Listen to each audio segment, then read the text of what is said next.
Hello everyone, स्वागत है आप सभी का अनअकैडमी के let's crack UPSC CSE Hindi channel पर। साथियों, चर्चा जब भी पढ़ाई की होती है, लर्नर्स के मन में हमेशा ये दुविधा बनी रहती है कि सर अब आगे तैयारी कैसे की जाए।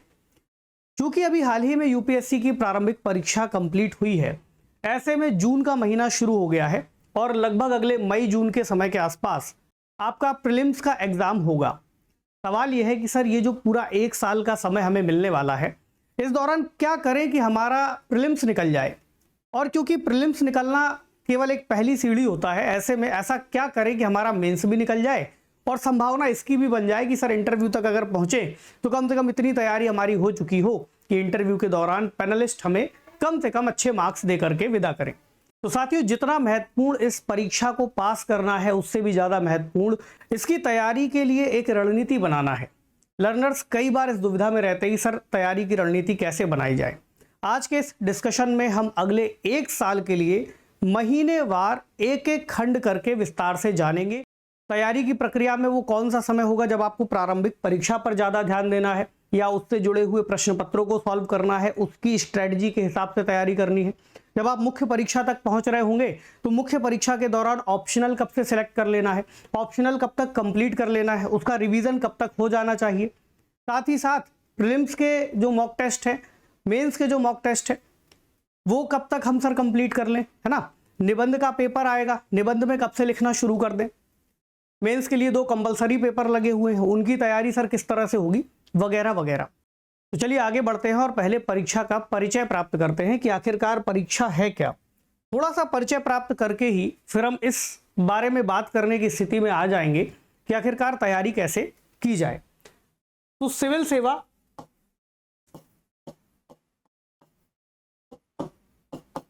परीक्षा हमारा टारगेट 2026। सिविल सेवा परीक्षा के 3 चरण हैं, जैसा आप सबको पता है। प्रारंभिक परीक्षा,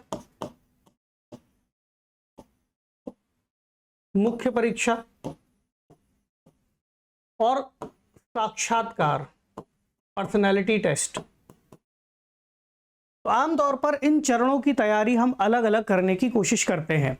हमें लगता है सर प्रारंभिक परीक्षा अलग होगी, मुख्य परीक्षा अलग होगी, साक्षात्कार अलग होगा। दिख भी रहा है कि सर अलग अलग है। और प्रश्नों की जो प्रकृति है, क्योंकि यहाँ पर वैकल्पिक विषय आते हैं या वैकल्पिक प्रश्न आते हैं जिसमें आपको 4 ऑप्शन दिए रहते हैं, उसमें से आपको डिसाइड करना होता है कि कितने उत्तर सही हैं। हालांकि प्रश्नों को बनाने का जो तरीका है वही इस परीक्षा को कठिन भी बनाता है, तो मैं कहूँगा इसको मल्टीपल क्वेरी क्वेश्चंस। मुख्य परीक्षा में आपको लिखना होता है, प्रश्न आपसे डिस्क्रिप्टिव फॉर्म में पूछा जाएगा जिसका आपको विस्तार से उत्तर लिखना होगा। विस्तार से का मतलब है उसमें शब्द सीमा होगी, लेकिन डिस्क्रिप्टिव वे में लिखना है। तो इसका उत्तर लेखन करने का अभ्यास आपके पास होना आवश्यक है। यहाँ पर आपको स्वयं बुला करके आपसे जानकारी मांगी जाएगी, कुछ सवाल पूछे जाएंगे, आपका बैकग्राउंड जाना जाएगा, आपने अपने एकेडमिक्स में क्या पढ़ाई की है, आपका ऑप्शनल क्या है। इस तरह के कई सारे प्रश्नों के माध्यम से वो आपका व्यक्तित्व का परीक्षण करेंगे। ध्यान रखिएगा, वहाँ पर ये जानने की कोशिश नहीं होती कि आखिरकार आप कितना तैयारी करके आए हैं, बल्कि ये जानने की कोशिश है कि जो आपकी पर्सनैलिटी है, जो आपके वैल्यूज़ हैं, वो उस पूरे पाठ्यक्रम को किस तरह से समेटते हैं। आपका एक्सप्रेशन कैसा है, आपका कम्युनिकेशन स्किल कैसा है, आपका वे ऑफ रिस्पॉन्स क्या है। ठीक है, क्योंकि हमारे पास 12 महीने का समय है। कितना? 12 महीने का। खास तौर से अगर हम 2026 में एग्जाम देने जा रहे हैं, इन 12 महीने के चरणों में आपको प्रारंभिक परीक्षा, मुख्य परीक्षा और साक्षात्कार को पूरी तरह से लगभग तैयार कर लेना है। और हम ये मान करके चलेंगे कि इस बार आपका प्रीलिम्स हो जाएगा। इस हिसाब से रणनीति हमें तय करनी है। अब क्योंकि प्रारंभिक परीक्षा में 2 प्रश्न आते हैं, 2 प्रश्न पत्र होते हैं। पहले को कहते हैं जीएस, दूसरे को कहते हैं CSAT, civil services aptitude test. GS का भी आगे हम पाठ्यक्रम देखेंगे कि आखिरकार क्या क्या चीजों को जीएस के सिलेबस में डाला है प्रारंभिक परीक्षा के हिसाब से। इसमें होंगे 100 प्रश्न, प्रत्येक प्रश्न 2 अंकों का होगा और 1/3 अंक आपके गलत उत्तरों के लिए काटे जाएंगे। ध्यान रखिएगा, 200 पूर्णांक है इसमें, जिसमें से लगभग अगर आपको 100 नंबर भी प्राप्त हो जाते हैं और आप सामान्य वर्ग से आते हैं तब भी आपका सिलेक्शन होने के चांसेस हैं। दूसरा है सी सेट। सी सेट में बोधगम्यता,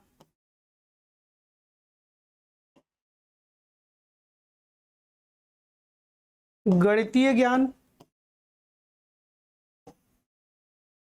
और आपकी तार्किक क्षमता का परीक्षण किया जाएगा। यहां पर आपके सामने आएंगे 80 प्रश्न, ये भी 200 मार्क्स के हैं और इसमें भी 1/3 अंक गलत उत्तर देने के लिए काट लिया जाएगा। सामान्य सा सिलेबस है, प्रकृति को अभी आगे समझेंगे। और मुख्य परीक्षा में आप आते हैं,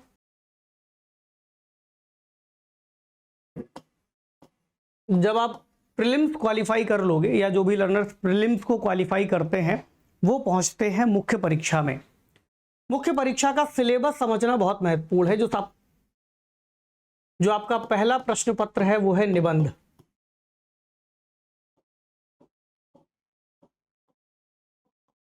तो 250 अंक।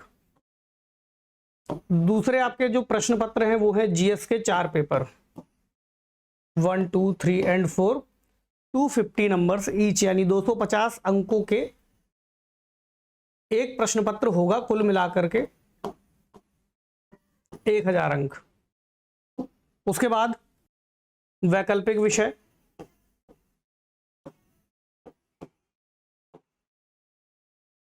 वैकल्पिक विषय के 2 पेपर होंगे, 250 अंक और 250 अंक। यहां पर आपको 2 प्रश्न पत्र और सॉल्व करने होते हैं। ये जो अगले 2 प्रश्न पत्र हैं ये कंपलसरी पेपर यानी अनिवार्य विषय के रूप में रखे गए हैं। इसमें आपको एक विषय का पेपर देना है अंग्रेजी में, कंपलसरी अंग्रेजी, और दूसरा देना है भारतीय भाषाओं में। तो अगर आप हिंदी मीडियम से दे रहे हैं परीक्षा तो आप हिंदी को चुन सकते हैं या अन्य संविधान में जो 22 भाषाएं दी हैं उन भाषाओं में किसी एक को आप दे सकते हो। यहाँ पर ध्यान रखिएगा, ये जो दोनों पेपर हैं ये केवल क्वालिफाइंग है, यानी अगर आप 25% मार्क्स लाते हो, ध्यान रखिएगा मैं 25% कह रहा हूँ, केवल 300 अंक का एक पेपर होगा। इन 300 में से अगर आप 75 नंबर भी ले आओगे तो आप क्वालिफाई कर जाओगे, इसलिए कह रहे हैं क्वालिफाइंग। इनके जो अंक हैं वो आपकी इस मेरिट लिस्ट में नहीं जुड़ेंगे, लेकिन अगर आप इन पेपरों को पास नहीं कर पाए, क्वालिफाई नहीं कर पाए, 75 अंक नहीं ला पाए, तो आपका मेंस में जो परिणाम है वो 0 माना जाएगा और आप मेंस की परीक्षा से बाहर हो जाओगे। तो ध्यान रखिएगा, जिसको भी लगता है कि उसकी अंग्रेजी थोड़ी सी कमज़ोर है वो एक बार इसके प्रीवियस ईयर के पेपर निकाल लेंगे कि क्या वो इन प्रश्नों को सॉल्व कर पा रहे हैं। और इसी तरह से भारतीय भाषा में, मान लीजिए आपने हिंदी लिया हुआ है तो आप हिंदी का प्रश्न पत्र भी सॉल्व कर लीजिए। तीसरा जो आपका चरण है वो है साक्षात्कार का। साक्षात्कार के अंक हैं 275। अगर आपकी परफॉर्मेंस ठीक ठाक रहती है, आपका कम्युनिकेशन स्किल ठीक है, आप प्रश्नों को ठीक तरह से समझ करके जवाब दे पाते हैं, आपकी पर्सनैलिटी इस तरह की है कि आपको एक प्रशासक के रूप में, जो संघ लोक सेवा आयोग का पैनल है वो आपको प्रशासक के रूप में देख पाता है, ठीक है। 275 अंक हो गए कुल मिलाकर के। अगर हम समझें तो 2025 अंक, यानी कि आपके 250 अंक निबंध के, 1000 आपके जीएस के, 500 आपके ऑप्शनल के और 275 इंटरव्यू के, टोटल अंक हो गए 2025। तो हमारा जो लक्ष्य है वो है 2025 अंकों की प्राप्ति करना। लेकिन अगर हम पिछले ट्रेंड्स को देखें तो यूपीएससी की जो मार्कशीट है उसमें टॉपर के अंक केवल 1000 तक पहुंचते हैं। अभी पिछले कुछ सालों में थोड़ा सा इस स्कोर को सुधारा गया तो 1100 तक भी पहुंच गया, और बीच में तो ऐसा भी देखने को मिला कि 900 अंकों में भी टॉपर निकल रहा है। तो आप 50% की भी स्केलिंग नहीं है, 50% से भी कम में आप टॉप कर सकते हो। तो मतलब सवाल ये है कि सर कितने नंबर ले आए, तो अगर आप 950 से 1000 के बीच में स्कोर कर पाते हो तो आपका सिलेक्शन तो तय है ही, संभावना ये भी है कि आप कुछ अच्छे स्कोर और अच्छे रैंक के साथ में परीक्षा को उत्तीर्ण कर पाओगे। तो अब इस पूरी परीक्षा प्रक्रिया में सवाल कैसे पूछे जा रहे हैं और उन सवालों से जुड़े हुए कौन कौन से नोट्स हैं, कौन कौन सी किताबें हैं जो हमें बाहर निकालनी है, और सर कितना समय लेकर के उनको पढ़ा जाए, कितने घंटे दिए जाएं, और मान लीजिए कुछ लर्नर्स ऐसे भी होंगे जो अपनी जॉब के साथ साथ इसको तैयार कर रहे होंगे, कुछ ऐसे होंगे जो फुल टाइम स्टूडेंट होंगे। चलो दोनों ही स्थितियों में हम बात करेंगे। अच्छा, एक बहुत अच्छी बात यह है कि आगे बढ़ने से पहले मैं आपके साथ एक ज़रूरी जानकारी साझा करता हूँ। आप में से जो भी लर्नर्स अपनी तैयारी 1 साल के अंदर पूरी करना चाह रहे हैं, प्लान कंप्लीट है, तैयारी में आ चुके हैं, बस शुरू करना है, तो अभी आप अनअकैडमी के इन कोर्सेज के माध्यम से भी शुरुआत कर सकते हो। और जो हमारा सब्सक्रिप्शन है वो अभी एक्सटेंड कर दिया गया है, तो अभी भी आपको ये ऑफर मिल जाएगा। तो देर नहीं करनी है, इससे पहले कि ऑफर एक्सपायर हो जाए, अभी आप इसको अवेल कर लीजिए। बहुत सारे बैचेस हैं जो शुरू हो चुके हैं। अच्छा, एक चीज़ और मैं अभी बीच में आपको बताऊंगा कि अगर आप अनअकैडमी के साथ आगे बढ़ते हो तो आपकी तैयारी कैसे होगी, और आप इंडिविजुअल तरीके से आगे बढ़ते हो तो कैसे होगी, है ना। इस पर भी थोड़ी सी बात करेंगे। तो अभी जो हमारे बैचेस हैं वो शुरू हो चुके हैं। साथ ही ऐसे लर्नर्स जिनको जीएस को लेकर के अलग तरह से दिक्कत है, सर जीएस 1 में केवल ज़्यादा दिक्कत है, इतिहास में कम समझ में आ रहा है, सर पॉलिटी में कम समझ में आ रहा है, या सर साइंस एंड टेक्नोलॉजी में कम समझ में आ रहा है, थोड़ी सी ज्योग्राफी कोई पढ़ा देता, तो आप यहाँ पर केवल एक एक विषय को भी ले सकते हो, या एसए और एथिक्स को भी ले सकते हो। लेकिन अगर आपको चाहिए कि सर होटल की सजी हुई थाली में जो सब कुछ लगा हुआ है वो एक जगह पर मिल जाए, तो सब कुछ एक ही थाली में भी मिल जाएगा 6,000 रुपये में। इसके अलावा अभी क्योंकि मैंने आपको बताया कि पाठ्यक्रम में वैकल्पिक विषय भी शामिल है, तो हमारे यहाँ PSIR, sociology, maths, agriculture, psychology, Hindi साहित्य, पब एड, एंथ्रोपोलॉजी, ज्योग्राफी और हिस्ट्री जैसे ऑप्शनल विषय शामिल हैं, जिसमें से मैं आपको हिंदी साहित्य पढ़ाऊंगा। ठीक है, जल्द ही इसके बैचेस लाइव होने वाले हैं, तो आप में से जो भी लर्नर्स हिंदी साहित्य पढ़ना चाहते हैं वो अभी से एनरोल कर लीजिए, और एक कोड का यूज़ कीजिएगा हिम शर्मा। इसके माध्यम से आपको जो भी उपलब्ध डिस्काउंट्स है वो मिल जाएंगे। बहुत जल्द इस कोर्स को हम शुरू कर देंगे। ठीक है, अब वैकल्पिक विषय का कितना महत्व है इसको लेकर के मैं आने वाले समय में जो हमारा ऑप्शनल का कार्निवल है उसमें आपको विस्तार से जानकारी देने वाला हूँ। अब आते हैं जरा सा परीक्षा के पैटर्न पर और सिलेबस पर। प्रारंभिक परीक्षा से अगर हम शुरू करें तो आपको सबसे पहले किन बातों को एक जगह पर कलेक्ट कर लेना चाहिए। सिलेबस आपके पास होना बहुत जरूरी है। अगर आप तैयारी शुरू कर रहे हो तो सबसे पहले आपको सिलेबस उठाना है। तो ना केवल यूपीएससी के लिए बल्कि आप कभी भी किसी भी परीक्षा की तैयारी शुरू करोगे, ध्यान रखना उसके लिए सिलेबस बहुत इंपॉर्टेंट है। अगर आपका सिलेबस आपके हाथ में नहीं है इसका मतलब आप परीक्षा से बहुत दूर हो और कुछ और ही दिशा में चले जा रहे हो। Syllabus. Second, PYQs, previous year questions. Syllabus देखने के बाद जो भी खंड उसमें दिए हुए हैं हमें यह जानना है कि आखिरकार इन खंडों से सवाल पूछे जाने की जो प्रकृति है वो क्या है। हमें कैसे पता चलेगा? PYQs से पता चल जाएगा। अगला, फोकस ऑन मेजर टॉपिक्स। जो भी महत्वपूर्ण टॉपिक्स हैं हमें अब उन पर अपनी स्थिति को मजबूत करना है। मेजर टॉपिक्स सर क्या होते हैं? आप जब PYQ देखोगे तो पिछले 10 से 15 साल भी छोड़ दो, चलो 10 साल तक देख लेना। 10 साल के PYQ में आपको इतना जरूर समझ में आ जाएगा कि अगर आप हिस्ट्री पढ़ने बैठते हो तो हिस्ट्री में मॉडर्न हिस्ट्री का वेटेज कितना ज़्यादा है। और ये ना केवल PYQ में बल्कि सिलेबस देख करके भी आपको पता चल जाएगा। अभी आगे हम देखेंगे। तो उन टॉपिक्स पर ज़्यादा फोकस करना है जो ज़्यादातर पूछे जाते हैं या पूछे जाने की प्रकृति है। अगला, टेस्ट सीरीज। अब क्योंकि आपने जो पढ़ा है, जो अभी तक खाया हुआ है, उसको पचाना भी है, पचा करके उसका उपयोग भी करना है। तो कोई लर्नर कितना भी इंटेलिजेंट क्यों ना हो, कितना भी उसने पढ़ लिया हो, जब तक वो प्रैक्टिस नहीं करेगा, ध्यान रखना उसका पढ़ा हुआ डायरेक्टली इतना हेल्पफुल नहीं रह जाएगा। क्योंकि पढ़ने के साथ साथ उसका यूटिलाइजेशन हमें प्रैक्टिस के माध्यम से ही मिलता है। अगला है करंट अफेयर्स। तो करंट अफेयर्स तो भाई इसकी आपकी पूरी रीढ़ की हड्डी है, अभी आगे देखेंगे कैसे। और चूंकि आपके प्रीलिम्स में सीसेट का पेपर भी लगा हुआ है तो सीसेट की भी तैयारी करते रहना है। कई लर्नर्स जो मैथ्स में अच्छे हैं एक बार प्रैक्टिस करके देखिएगा, अगर आपका स्कोर ठीक आ रहा है तो कोई दिक्कत नहीं है। लेकिन अगर लग रहा है कि हम तो 33% पर भी नहीं पहुंच पा रहे हैं तो इसकी तैयारी जल्दी से शुरू कर दीजिएगा। मैं भी आगे बताऊंगा कि कब से शुरू करनी है। तो पहले इसका सिलेबस देखते हैं। देखो, ये यूपीएससी ने ही लिखा हुआ है। प्रश्न पत्र 1 200 अंक, अवधि 2 घंटे का पेपर होता है। ध्यान से देखिएगा। राष्ट्रीय और अंतर्राष्ट्रीय महत्व की सामयिक घटनाएं। अब अगर कोई कहे सर करंट अफेयर कहाँ लिखा है, उसमें यही लिखा हुआ है। सामयिक घटनाएं का मतलब है अभी जो कुछ भी ऐसा चल रहा है जो देश के लिए और दुनिया के लिए इंपॉर्टेंट है वो आपसे पूछा जा सकता है। जैसे सोमालिया के लुटेरे। सोमालिया कहाँ पर है? पायरेट्स जो वहां पर मौजूद हैं क्यों मौजूद हैं, है ना। तो क्यों मौजूद है मेंस में पूछेगा।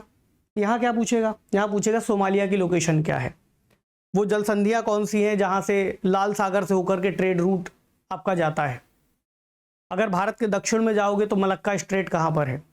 इस तरह के सवाल यहाँ पर आ सकते हैं। अगला, भारत का इतिहास और भारतीय राष्ट्रीय आंदोलन। अब यहाँ पर दो बातों को ध्यान रखना, लिखा हुआ है भारत का इतिहास, इतिहास अलग दे दिया और भारतीय राष्ट्रीय आंदोलन अलग दे दिया। पता चलता है कि 50% में आप केवल इतिहास को रख सकते हो और 50% में आपको भारतीय राष्ट्रीय आंदोलन को वेटेज देना है प्रीलिम्स के लिए। भारत और विश्व का भूगोल, प्राकृतिक, सामाजिक, आर्थिक भूगोल, भारतीय राजतंत्र और शासन संविधान, राजनीतिक प्रणाली, पंचायती राज, लोक नीति, अधिकारों से जुड़े मुद्दे। अब मैं इसकी चर्चा क्यों कर रहा हूं, जब आप पढ़ने बैठोगे, अभी आगे पूरा डिस्कशन उस पर भी हमें करना है कि आखिरकार महीने के हिसाब से किन महीनों में कौन कौन से टॉपिक्स को पहले पढ़ा जाए। सर इसमें तो भूगोल भी है, सर इसमें तो राज्य व्यवस्था भी है, सोसाइटी भी है सर, ठीक है, इसमें तो सर नेशनल और इंटरनेशनल इंपॉर्टेंस भी है।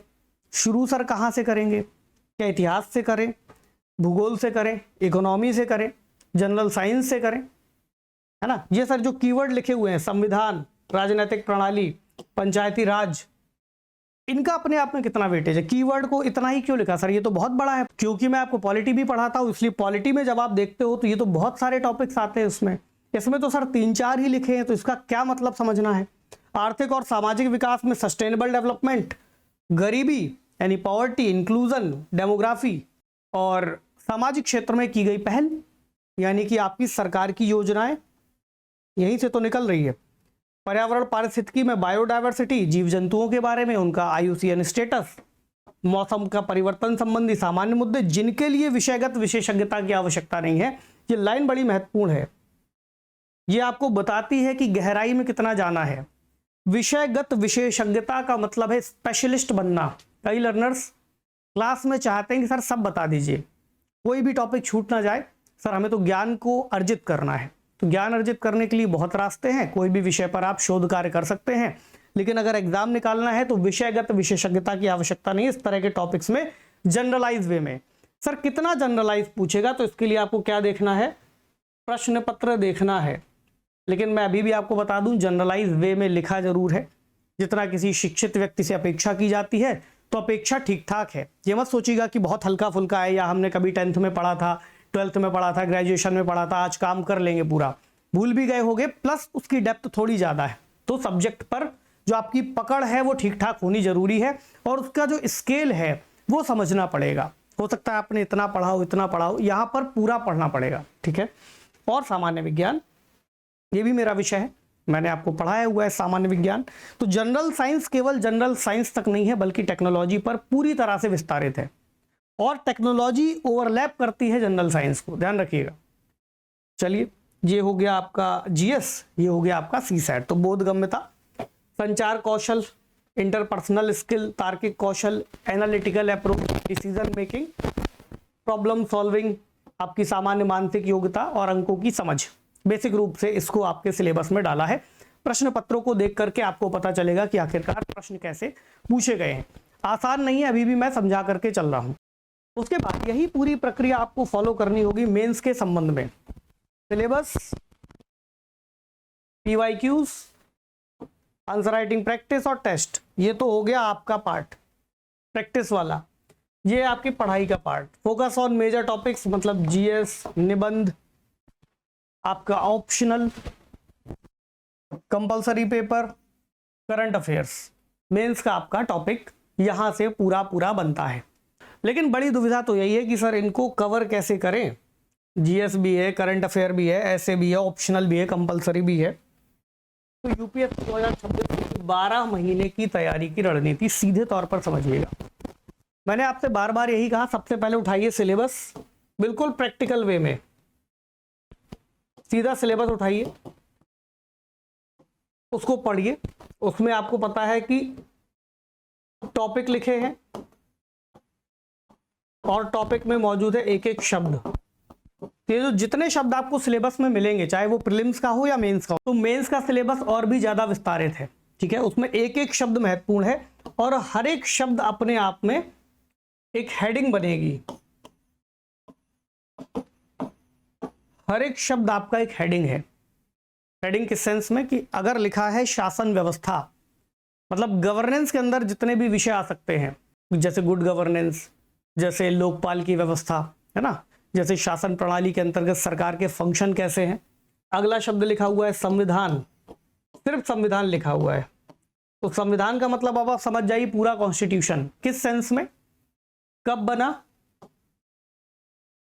कैसे बना, क्यों बना, क्या लिखा हुआ है, किस प्रावधान के तहत हमारे देश की जो शासन व्यवस्था है वो संचालित हो रही है। हर एक शब्द अपने आप में यहां से आपके सिलेबस से डिफाइन होगा और प्रश्न आपको ये बताएंगे कि परीक्षा में जो टॉपिक है उसको कितना पढ़ना है। ठीक है, तो सबसे पहला सिलेबस। अब क्योंकि हमें बात करनी है 2026 के लिए, अभी आपको पता है कि जून का महीना चल रहा है, ठीक है, तो आप जाओगे जून से मई तक, यानी जून 2025 से मई 2026 तक कैसे तैयारी करेंगे। जून और जुलाई, इस तरह से हम इसको डिवाइड करते हैं, जून जुलाई, अगस्त सितंबर, अक्टूबर नवंबर, दिसंबर जनवरी, फरवरी मार्च, अप्रैल और मई। पहले बात करेंगे जून और जुलाई के आधार पर। तो सबसे पहले आपको बेस अपना मजबूत करना है और सिलेबस को समझना है। मैंने कुछ बातों को डायरेक्टली लिख दिया है क्योंकि बहुत सारे लर्नर ऐसे भी हैं जो बिल्कुल शुरू से शुरुआत कर रहे हैं। एनसीईआरटी को आप देख सकते हो, मैं मना नहीं करूंगा, एनसीईआरटी की बुक्स को देख सकते हो क्योंकि आपको मेंस की परीक्षा भी देनी है।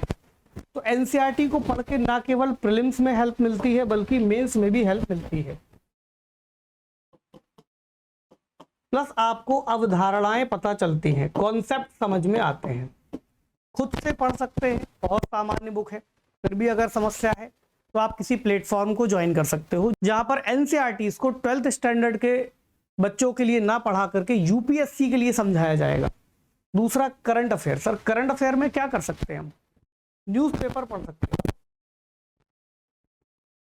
न्यूज़पेपर सर कौन से पढ़ सकते हैं, अगर आप थोड़ा सा इंग्लिश में बेहतर समझ रखते हैं तो हिंदू देख लीजिए, प्लस इंडियन एक्सप्रेस जैसा कोई पेपर देख लीजिए।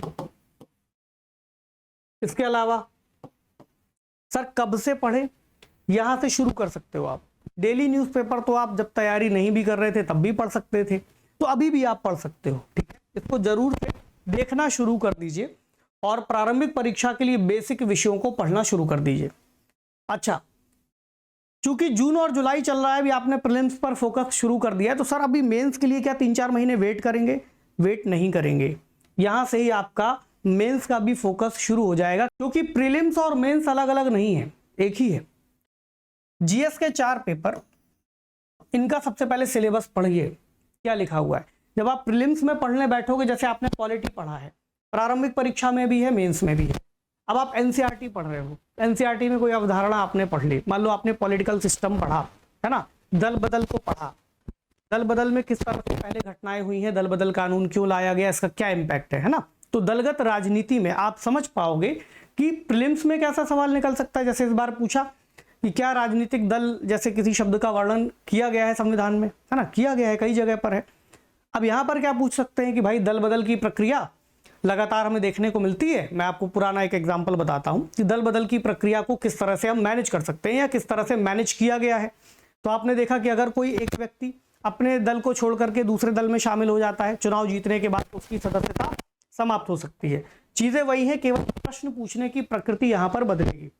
अगला, निबंध लेखन की प्रैक्टिस शुरू कर सकते हैं।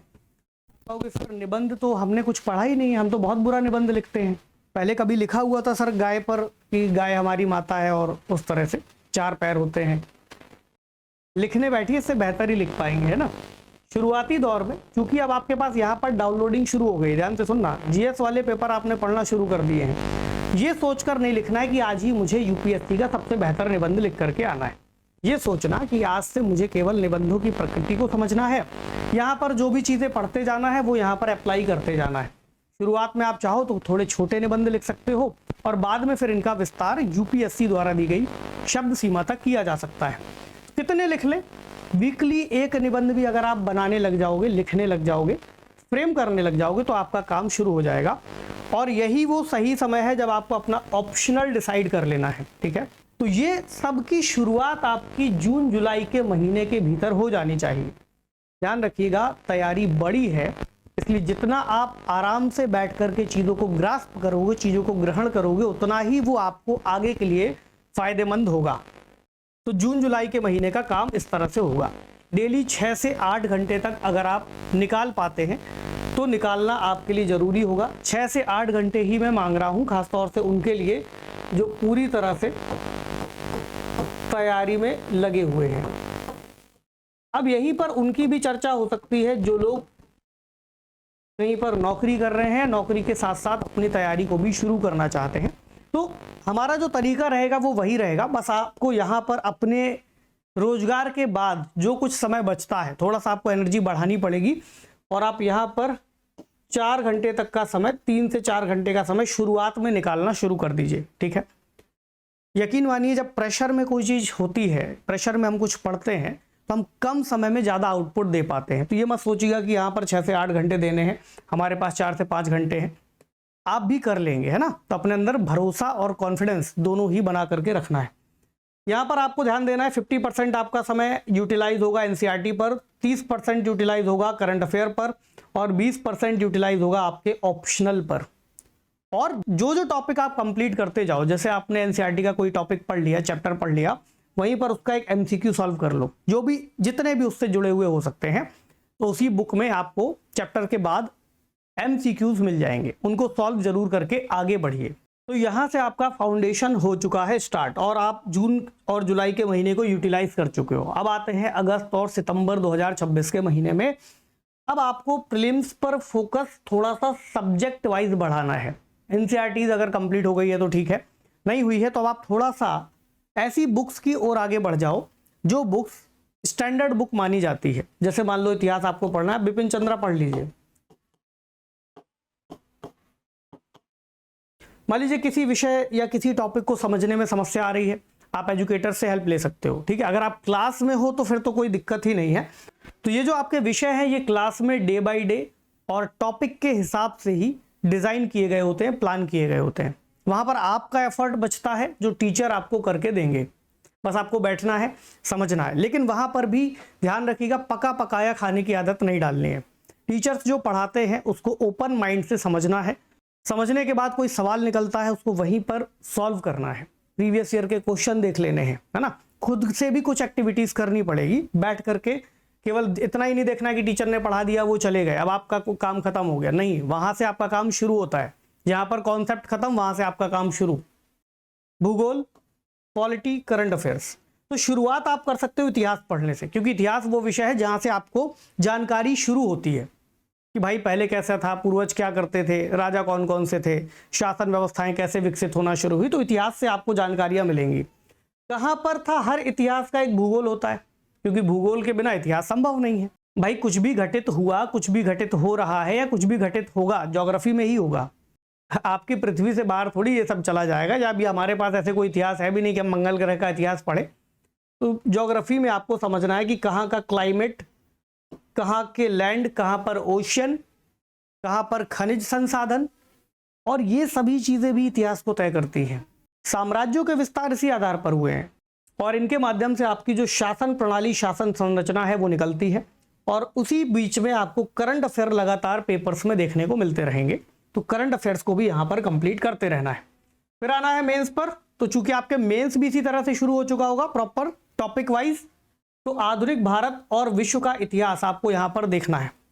जीएस पेपर 2 में शासन, संविधान, अंतर्राष्ट्रीय संबंध को शुरू कर सकते हो आप, और इकोनॉमी से यहाँ पर पेपर 3 को शुरू कर सकते हो।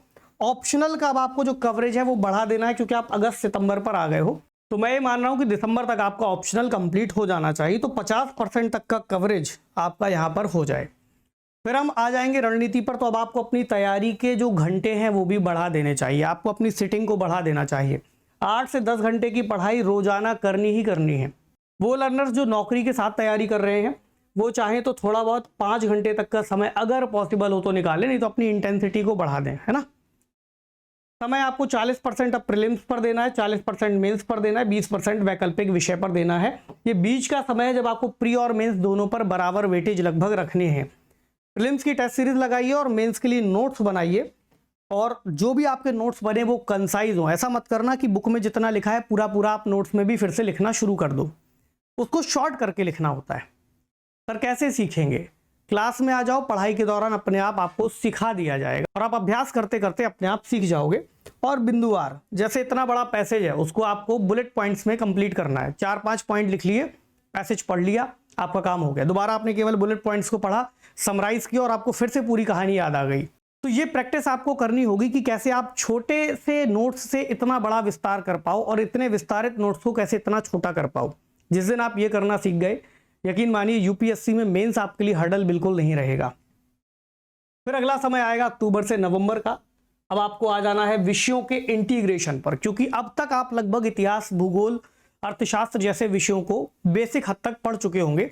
आपको यह समझ में आएगा कि इकोनॉमी, साइंस एंड टेक से कैसे कनेक्ट है, हिस्ट्री आपकी ज्योग्राफी से कैसे कनेक्ट है, ज्योग्राफी आपकी डिजास्टर मैनेजमेंट से कैसे कनेक्ट है, पूरा सिक्योरिटी का आपका सिस्टम पॉलिटिकल सिस्टम से कैसे कनेक्ट है। तो इंटीग्रेट करना आपको सीखना है। और इसी दौरान आपका जो प्रीलिम्स का फोकस है, science and technology, environment, economy, current affair को आपको प्रीलिम्स के एमसीक्यू से जोड़ना सीखना है। कि करंट अफेयर में मान लीजिए कोई टॉपिक चल रहा है, आपने उसको पढ़ा, फिर आपने देखा कि इससे सवाल कैसा बनेगा। जैसे आपने इस बार देखा कि ड्रोन सिस्टम पर सवाल पूछा गया, भाई ड्रोन कितने तरह का होता है, ये ड्रोन ऐसा है, वो ड्रोन वैसा है। तो ड्रोन से सवाल बन सकता था। ड्रोन का बहुत बेसिक सवाल था, हालांकि वो बहुत आसान भी था, बच्चों ने सही किया होगा, लेकिन सवाल कैसा बनेगा। और सप्ताह में 2 से 3 टेस्ट लगाना शुरू कर दीजिए, मॉक टेस्ट। यानी अब आपको ध्यान रखना है कि आपका इंटेंसिटी बढ़ता जाएगा। मेंस पर क्या करना है, अब आपको ये समय आ गया है कि पेपर 4 की ओर भी ध्यान देना है। नहीं तो पता चलेगा कि आप लास्ट तक प्रीलिम्स देकर के बैठोगे, फिर पेपर 4 आपका अधूरा रह जाएगा। अक्टूबर से नवंबर के समय के बीच में ही आपको एथिक्स पर भी ध्यान देना है। साथ ही साथ यहाँ पर आपको निबंध विषय पर भी अपना फोकस बढ़ा लेना है। तो सामाजिक, आर्थिक और पर्यावरणीय टॉपिकों को देखिए और कुछ अमूर्त विषयों को भी देखिए। यूपीएससी में आमतौर पर जो निबंध पूछे जाने की प्रकृति है, उसमें अमूर्त विषयों का भी ठीक ठाक खंड रहता है। अमूर्त विषय क्या होते हैं, मैं भी कुछ दिन में निबंध की क्लास लूंगा, उसमें आपको बताऊंगा मूर्त और अमूर्त का क्या अंतर होता है, जीएस के सेक्शन किस तरह से पूछे जा रहे हैं और ऐसे टॉपिक्स को कैसे आपको डील करना चाहिए। यकीन मानिए कई बार ये टॉपिक्स ज़्यादा अच्छे नंबर दिलाने में कारगर साबित होते हैं। और यही वो समय है जब आपको वैकल्पिक विषय का सिलेबस लगभग 80% तक पूरा कर लेना चाहिए। अक्टूबर से नवंबर तक आपका ऑप्शनल का जो सिलेबस है वो लगभग 80% तक कंप्लीट हो जाए, बहुत अच्छा रहेगा। फिर आएगा समय, तो 50% मेंस, 30% प्रीलिम्स, 20% ऑप्शनल। डेली 1 घंटे करंट अफेयर्स रिवाइज कीजिए, 1 घंटे दीजिए निबंध और उत्तर लेखन की प्रैक्टिस को। और प्रीलिम्स के लिए माइंड मैप्स बनाइए। माइंड मैप सर क्या होता है? उदाहरण के लिए आपने लिखा मूल अधिकार, तो एक तो तरीका हो सकता है अब आप मूल अधिकारों के बारे में सब कुछ लिखना शुरू कर दो। दूसरा तरीका हो सकता है आपने लिखा आर्टिकल 12 to 35, 12 में ये है, 13 में ये है, 14 में ये है, 15 में ये है। दूसरा, कहाँ से कहाँ तक स्वतंत्रता के अधिकार है, कहाँ से कहाँ तक समानता के अधिकार है, कहाँ से कहाँ तक शिक्षा के अधिकार है। माइंड मैप मतलब उसको बाइफरकेट कर दो, बिल्कुल इस तरह से लिख दो कि आपको जैसे ही दोबारा पढ़ो तो सब कुछ एक बार में याद आ जाए। अब बारी आएगी दिसंबर जनवरी की, तो दिसंबर का महीना होते ही और जनवरी का आते ही प्रीलिम्स पर फोकस और भी ज़्यादा बढ़ जाना चाहिए। ध्यान रखिएगा, अगर प्रीलिम्स नहीं होगा आपका पहला गेट पार नहीं होगा, आप एंट्री ही नहीं लोगे मेंस तक में। पिछले 10 सालों के प्रश्न पत्र सॉल्व करने का समय आ चुका है। करंट अफेयर पिछले 1 साल की खबरों को रिवाइज करना शुरू कर दीजिए। टेस्ट सीरीज वीकली 3 से 4 मॉक टेस्ट लगाइए। अनअकैडमी के बहुत सारे ऑफर्स होते हैं जहां पर आप इजीली मॉक टेस्ट को अवेल कर सकते हो और बहुत कम प्राइस पर। ठीक है, तो ये वही मॉक टेस्ट है जो आपको लगाने होते हैं। अनअकैडमी इसको लेकर यूसीएससी भी कराता रहता है। और सीसेट की तैयारी, तो यहां से आपकी सीसेट की तैयारी अब शुरू हो जानी चाहिए। मेंस पर फोकस अभी भी बना रहेगा। पेपर 1 से 4 तक के जो आपके कंसाइज नोट्स आपने बनाए थे अभी तक पिछले महीनों में, उनको रिवाइज करना है, उनका रिवीजन यहाँ पर करते रहना। जी हाँ, यहाँ पर छोड़ना नहीं कि सर पूरी तरह से प्रीलिम्स में आ गए अब तो मेंस छोड़ देना, नहीं। निबंध का अभ्यास अभी भी चलता रहे। सप्ताह में कम से कम 2 निबंध लिखना शुरू कर दीजिए और आपके ऑप्शनल का रिवीजन शुरू कर दीजिए, क्योंकि मेंस जैसे ही आपका कंप्लीट होगा ज़्यादा से ज़्यादा 3 महीने का समय आपके पास रहेगा कि उसके बाद आप मेंस को रिवाइज कर पाओ। ध्यान रखिएगा, मैं रिवाइज करने की बात कर रहा हूँ, नए सिरे से पढ़ने की बात बिल्कुल नहीं है। अगर आपने यहाँ पर इस तैयारी को करके रखा है तो आप प्रीलिम्स और मेंस को अलग अलग करके नहीं देखोगे, साथ में आपकी तैयारी चलती रहेगी। 60% वेटेज प्रीलिम्स को दीजिए, 30% मेंस को और 10% अभी आपका ऑप्शनल का रहेगा। तैयारी के जो घंटे हैं अब आपके और इंटेंस हो जाने चाहिए, लगभग 10 से 12 घंटे की पढ़ाई। अच्छा, 12 घंटे जब मैं कह रहा हूं तो लगातार थॉरोली रीडिंग नहीं है, उसमें आपकी प्रैक्टिस भी है, आंसर राइटिंग भी है, एनालिसिस भी है, प्रीवियस ईयर के क्वेश्चंस भी हैं, मेंस की आंसर राइटिंग भी है। ये सारा कुछ मिला करके जिसमें आपकी स्टडी का टाइम मेरे ख्याल से 5 से 6 घंटे के आसपास होगा। बाकी आपके प्रैक्टिस का टाइम यहाँ पर जुड़ा हुआ है। और सीसैट के लिए 1 से 2 घंटे, 1 या 2 घंटे डेली आपको अब समय अपना देना चाहिए। अब बारी आएगी फरवरी और मार्च की, तो प्रीलिम्स पर फोकस चूंकि और बढ़ चुका होगा। फुल लेंथ मॉक टेस्ट देना शुरू कर दीजिए। वीकली 4 से 5 टेस्ट भी अगर आप दे देते हैं आपका काम हो जाएगा। मैं बार बार टेस्ट की बात क्यों कर रहा हूं, क्योंकि जब आप लगभग 1000 से 2000 प्रश्नों का अभ्यास कर चुके होंगे तो यूपीएससी जब आप देने जाओगे तो आपको बहुत ईजी लगेंगे। सारे प्रश्न का लगभग पैटर्न वही रहेगा, है ना। तो कई बार होता है लाइनों को पढ़ना, लाइनों को पढ़ करके उत्तर तक पहुंचना, इसकी एक प्रैक्टिस होती है। इस प्रैक्टिस को आप जैसे ही कंप्लीट करोगे आपके लिए वो प्रश्न पत्र बहुत आसान हो जाएगा। आपको पता होगा कि अगर उसका उत्तर हमें नहीं आ रहा है तो उसको कैसे डील करें, इसको छोड़ दें, इस पर थोड़ा और ध्यान दें, कभी पढ़ा हो उसको कैसे रिकॉल करें, जो हमने पढ़ा था उसमें गलत कैसे याद आ रहा है, सही कैसे याद आएगा, ये सभी चीज़ें यहाँ से निकलती हैं। और सीसैट के भी पिछले प्रश्न पत्रों को प्रीवियस ईयर के सॉल्व कर सकते हैं। अब आप यहाँ पर अभी भी आपकी जो मेंस का फोकस है थोड़ा सा कम जरूर कर सकते हो, लेकिन रिवीजन लगातार करते रहिए। आपका ऑप्शनल पूरा रिवाइज हो जाना चाहिए, यहाँ पर पेपर जीएस के रिवाइज हो जाएं और आपके डेली आंसर राइटिंग प्रैक्टिस यहाँ पर चलती रहे। 2-3 प्रश्न लिखने हैं। देखो बहुत टाइम नहीं लगता है, हमें ये लगता है कि 3 प्रश्न रोज लिखने कितना ज़्यादा है, नहीं है ज़्यादा। मुश्किल से आपको आधे घंटे में 3 प्रश्न लिख लेने हैं। बहुत टाइम आधा घंटा, है ना, 1 घंटा भी ले लोगे फिर भी ज़्यादा नहीं है। अगर आपका मैं यहाँ का टाइम कैलकुलेट करूँ तो ज़्यादा से ज़्यादा आपके 3 घंटे जाएंगे ये सब कंप्लीट करने में। रिवीजन भी हो जाएगा, टेस्ट भी लग जाएंगे और आप जीएस भी कंप्लीट करते हुए चलोगे। तो यहाँ पर जो टाइमिंग है, अब प्रीलिम्स पर वेटेज 70%, मेंस पर 20% और आपके ऑप्शनल पर 10%। और करंट अफेयर को यहाँ पर डेली क्विज बेस पर सॉल्व करते रहिए। करंट के अलग से टॉपिक उठाइए, अनअकैडमी पर करंट अफेयर की अलग से क्विज चलती है, उन क्विज को ज्वाइन कीजिए और उसके साथ में तैयारी पर आगे बढ़िए। देखिए, कोई भी संस्था हमेशा प्रयास करती है कि आपकी तैयारी को इस हद तक ले जाए कि आपका एग्जाम क्रैक हो। तो जितने ज़्यादा लर्नर सफल होते हैं उतना ही ज़्यादा खुशी कहीं ना कहीं एजुकेटर्स को होती है कि उनके द्वारा पढ़ाए गए अभ्यर्थी, उन्होंने जो मेहनत की, एजुकेटर्स ने मेहनत की, वो एक साथ सफल हुई, है ना। चलो, अप्रैल और मई वो महीना आ गया है जब आपको केवल रिवीजन पर फोकस करना है और मॉक टेस्ट लगाने हैं। वीकली 5 से 6 टेस्ट लगाइए, फुल टेस्ट। करंट अफेयर का लास्टली रिवीजन कर लीजिए, बीते करीब 18 महीने का करंट अफेयर रिवाइज करके जाइएगा। और ये भी एक प्रक्रिया का ही हिस्सा होता है कि मान लीजिए 1 साल किसी लर्नर का सिलेक्शन नहीं हुआ तो उस साल भी उसमें कुछ करंट अफेयर पढ़े होंगे। ऐसा हो सकता है जब वो अगले साल परीक्षा देने जाएगा तो उस साल का करंट अफेयर अगले साल पूछ दिया जाए, तो वो भी वेस्ट नहीं है। कई लर्नर पूछते सर 1 साल का कर लें, 6 महीने का कर लें, हमें तो सर 27 में देना है तो अभी से करंट अफेयर क्यों पढ़ें, हम तो सर 28 में देंगे तो आज क्यों पढ़ें। क्योंकि जरूरी नहीं है ना, आज का सवाल हो सकता है आपसे 27 में पूछा जाए। जैसे इस बार का आप प्रश्न पत्र उठा करके देखिए, उसमें पेरिस जलवायु समझौते के सवाल आज भी निकल रहे हैं। समझौता 2015 का है ना। हालांकि करंट अफेयर से अपडेट हो रहा है, COP 28 की बैठक 2023 में हुई थी, 2025 में सवाल पूछा जा रहा है। तो करंट अफेयर वेस्ट नहीं हो रहा है। यहां पर मेंस पर क्या करना है, तो हल्का फुल्का रिवीजन अगर टाइम मिलता है तो कर लीजिए और निबंध जरूर लिखते रहिए। 2 से 3 निबंध आपको 1 सप्ताह में लिख लेने हैं और इस पर भी आपको ज़्यादा से ज़्यादा 2 घंटे का समय देना है, ठीक है। 2 घंटे में आपका निबंध हो जाएगा। एक निबंध तो आप लिख ही लोगे 2 घंटे में। तो मुझे पूरी उम्मीद है इतनी पढ़ाई करने के बाद आपका प्रीलिम्स निकल जाएगा। अब सवाल ये है सर प्रीलिम्स हो गया है, अब मेंस के लिए कैसे जाएं। ध्यान रखिएगा, मेंस के लिए आप ऑलरेडी तैयार हो। इतना कुछ जो अभी तक पढ़ा है मेंस के लिए वो अभी आपके पास है, अब केवल रिवाइज करना है। 3 महीने का समय होगा, जून 2026 के बाद आपको मेंस की इंटेंस तैयारी पर लग जाना है। तो 3 से 4 महीने मेंस पर आपको मिलेंगे और ऑप्शनल के लिए मिलेंगे। डेली 4 से 5 प्रश्नों का उत्तर लेखन करिए। हालांकि इस पर हम विस्तार से बाद में भी चर्चा कर सकते हैं, लेकिन क्योंकि उससे अटैच्ड बात है, ये उससे जुड़ी हुई बात है आपकी 1 साल की तैयारी से, तो यहीं पर टेस्ट सीरीज, निबंध, एथिक्स पर विशेष ध्यान देना है।